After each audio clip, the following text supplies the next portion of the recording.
2025년 3월 국회를 통과한 상법 개정안은 최종 입법에 이르지 못했지만 더불어민주당 이재명 전 대표는 지난 21일 더 강력한 상법 개정안을 다시 추진하겠다고 선언했습니다. 이번 개정안은 다중대표소송제 도입, 전자투표 의무화, 감사위원 분리선출 등 그동안 경영진 보호 중심이었던 한국기업 지배구조에 큰 균열을 일으킬 내용이 포함돼 있었습니다.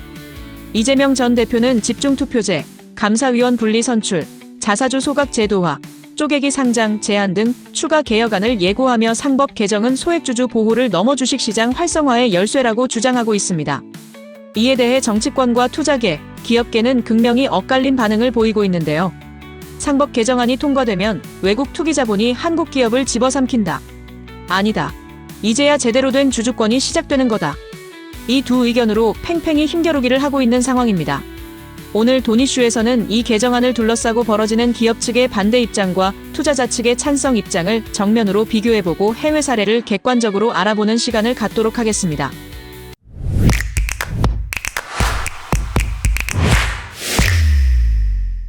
이번 상법 개정안에 대해 반대 목소리를 가장 크게 낸 건 바로 재계, 특히 대기업 경영진들입니다.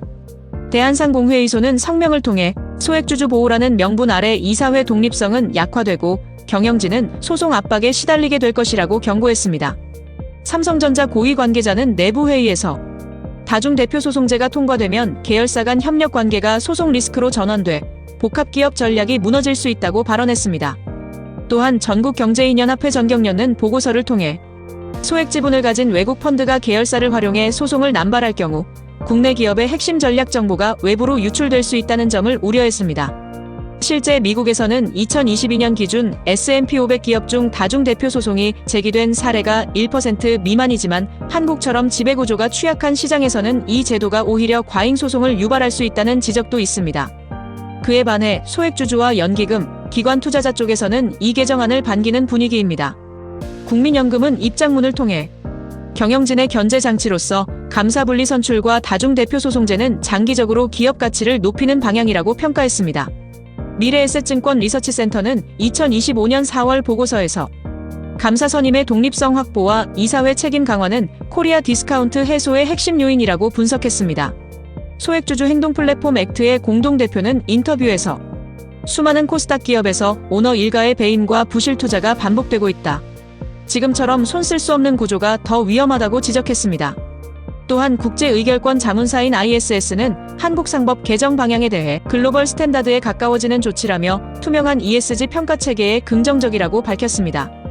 요약하자면 찬성 측은 상법 개정안이 단기적 기업 혼란보다 장기적 기업 신뢰 회복과 시장 투명성 확대에 기여할 것이라 보고 있으며 이는 외국인 투자자 유입, 주가 회복, ESG 경쟁력 향상이라는 세 가지 측면에서 긍정적 효과를 가져올 것이라 판단하고 있는 것입니다. 그렇다면 해외 사례와 실제 효과는 어땠을까요? 일본은 2020년 감사분리 선출제를 도입했고 일본금융청 및 도쿄증권거래소의 기업 지배구조 개편 보고서에 따르면 도입 이후 3년간 관련 소송 증가는 제한적이었으며 오히려 상장기업의 감사위원 사회이사 비율은 평균 10% 이상 증가해 이사회 독립성이 강화되는 효과가 나타났습니다. 미국의 경우 다중대표 소송은 허용되지만 델라웨어주 등 핵심 관할주에서는 소재기 요건이 매우 엄격하며 프리수트 디맨드 제도 등으로 남용 가능성이 억제되어 있습니다. 미국 코넬대 로스쿨과 하버드 코퍼레이트 거버넌스 포럼의 연구에 따르면 이러한 제도는 오히려 장기 투자자의 경영 감시 수단으로 긍정적 효과를 보여준다고 평가됐습니다. 마지막으로 양쪽 주장을 정리해보면 반대 측은 소송 리스크 확대와 경영 전략 노출을 가장 우려합니다. 하지만 해외 사례에서는 실제 소송 남용은 극히 드물었고 일본처럼 제도 도입 이후 기업 투명성과 이사회 다양성이 개선된 경우도 확인됩니다. 찬성 측은 지배구조 개선과 주주 중심 책임 경영을 기대하고 있으며 국민연금, ISS 등 국내외 기관들도 긍정적인 평가를 내리고 있습니다. 즉, 이 제도는 단기적으로는 혼란을, 중장기적으로는 한국 자본시장의 신뢰도를 끌어올리는 계기가 될 수 있다는 해석이 더 우세합니다. 여러분은 어떻게 보시나요? 상법 개정, 기업의 발목을 잡을까요? 아니면 주주 가치의 시작일까요? 댓글로 여러분의 의견을 남겨주세요. 다음 돈 이슈 vs 시리즈에서는 주식시장의 핵심 이슈와 돈이 흐르는 포인트로 또 찾아뵙도록 하겠습니다. 이상 돈 되는 이슈, 돈 이슈였습니다.